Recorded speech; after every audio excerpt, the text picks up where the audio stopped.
Tikman natin.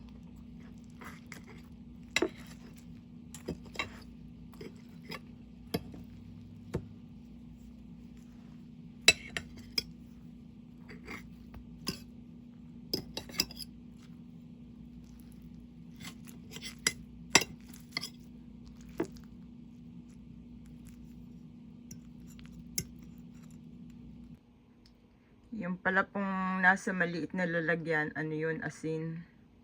Para lang magbalanse ng konti at saka kailangan din na medyo may konting alat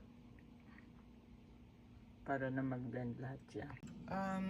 Sa ngayon po, pinapainit ko tong paglulutuan ko. No? Ano lang siya, maliit lang siya na portable Cuisinart na isasaksak mo lang sorry, isasaksak mo lang siya sa kuryente and then you have to heat this up first over medium heat. So sa ngayon ikinonekta ko na siya sa outlet sa kuryente, of course, pero pwede nyo rin po itong gawin sa stove, yung non-stick pan, no? Okay, we'll see if it's already mainit na. This is what it looks like. Pinahiran ko lang siya ng konting mantika. And then, for the meantime, I'm just gonna mix all the ingredients together. Ganito na po ang itsura niya once na-mix nyo na siya all together. No? I think this is the right consistency. See?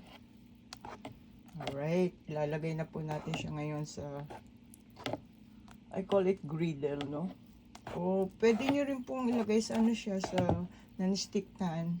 Like I said, sa kawali, pwede din. But this procedure, I don't really use too much oil. Kaya medyo healthier version siya, no? Okay. Nilagay ko na siya ngayon. At nakalagay siya sa 5. You can adjust the setting, maybe sa 4 para hindi. And then we have to close it, no?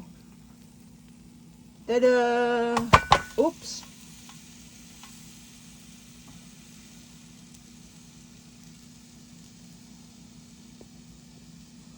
Once yung red light naging green, ibig sabihin luto na siya. Ang bango-bango niya. Maamoy nyo yung amoy. Nakalimutan ko siyang lagyan ng vanilla flavoring.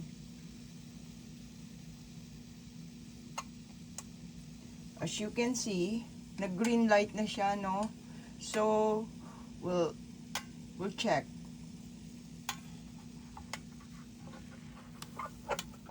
There you go. Look at that.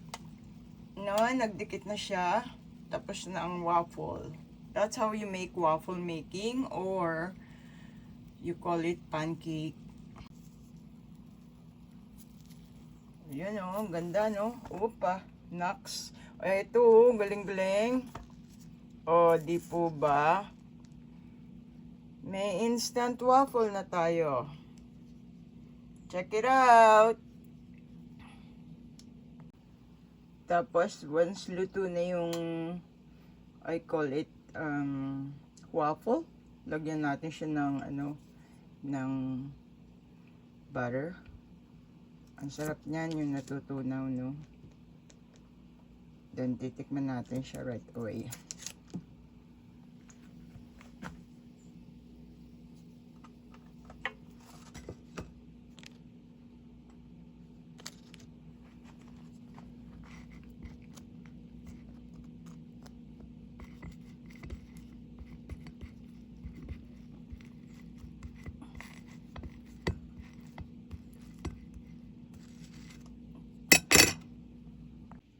Tapos lalagyan ko po siya ngayon ng maple syrup sa ibabaw bago kainin, no? This is maple syrup, Canada grade A Of course, produkto siya ng Canada. Ito ang cute nito lalagyan na to. Mahilig ako mag-collect kasi ng mga cute. Alright. Tikman natin.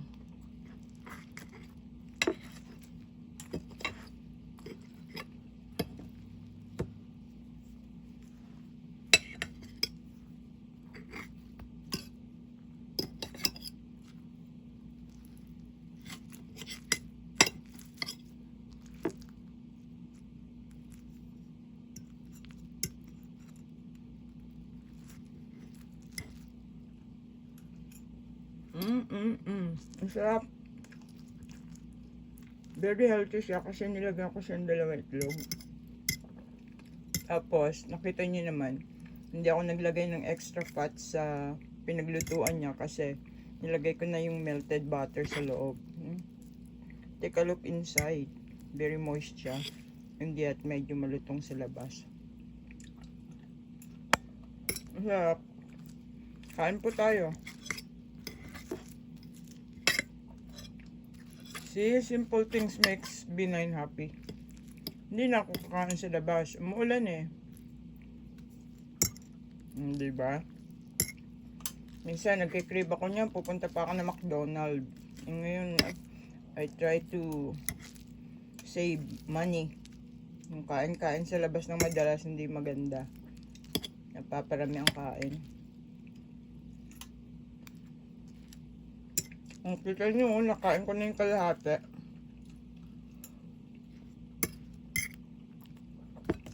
Ang sarap. Okay, pangalawang batch. Sara natin uli.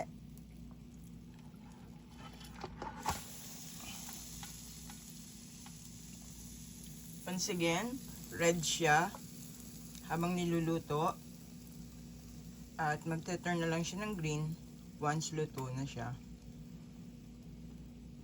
Ito po, green na siya, no?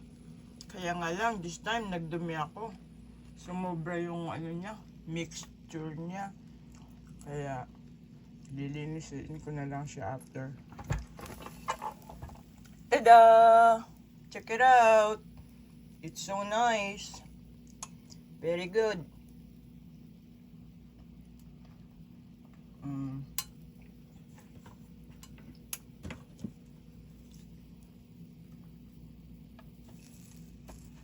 Nice, very good.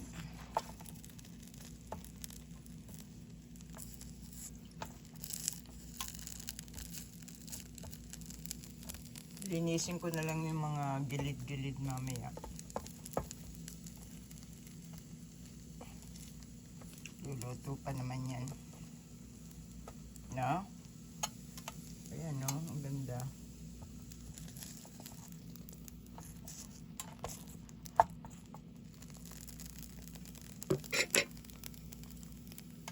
Ganyan po, naubos ko niya isa. Sisimutin ko to, sayang naman. Oh, diba? Hold on. Masarap. Kahit bagong luto. Ayan, nalinis ko na po siya ng konti para makapag luto ulit ako na another batch. Third one.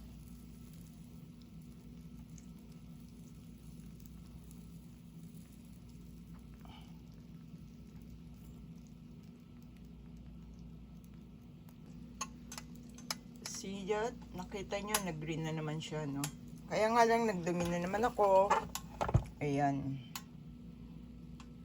Lilinisin ko na lang siya mamaya.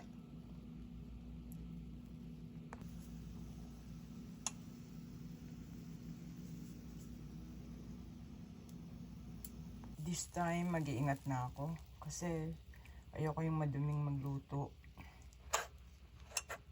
So, right now, pang-apat na to.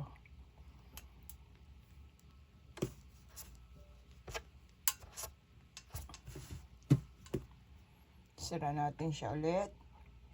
And then, ayun na, naka-red light siya.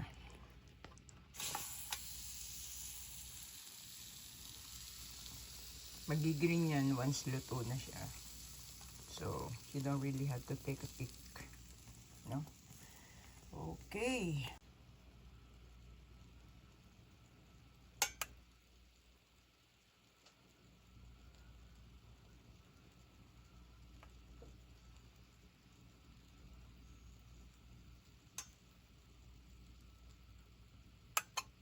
Ayun o, nag-green na siya. So, that means luto na siya. Tada!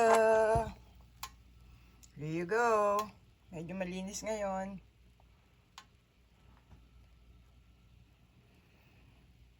Yan po ang gusto kong luto, yung wala siyang masyadong dumi. So, hindi ko na siya lilinisin, no? As you can see, very clean. Wala siyang dumi. Ito, mas maganda to. So, ano lang, yung repeat process lang yung gagawin ninyo. Lagay, and then, kikita ninyo red dito. Isara nyo na siya. Then, once that red color turn into green, that means luto na siya.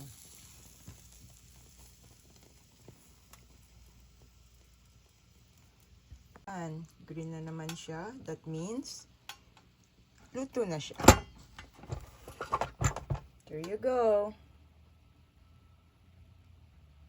Yan po ang gusto kong luto. Malinis. Walang dumi. No?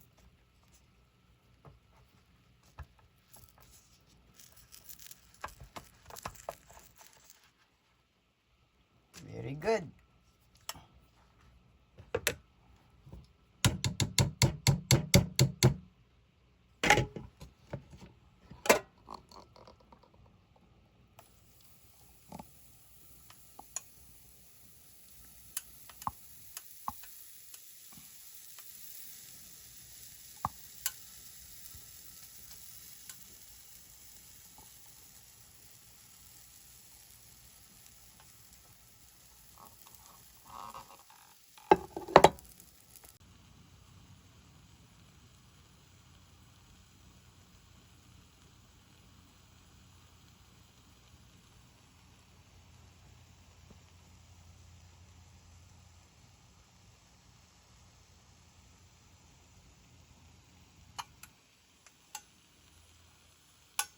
At this point, green light.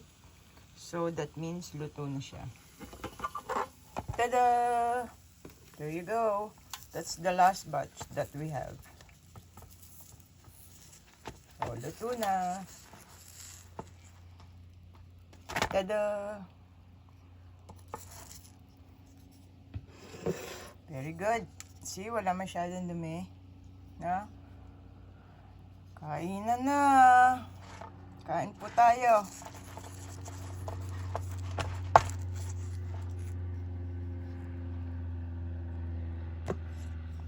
See, ang linis. Lilinisin ko na lang siya. Ulit, bago siya itabi. Oh, ayan, malinis na naman po yung aking lutuan. Pinalalamig ko na lang siya bago ko siya itabi. At, moment of truth. Hugasan ng mga dinumihan. Yes. Anyway. Okay.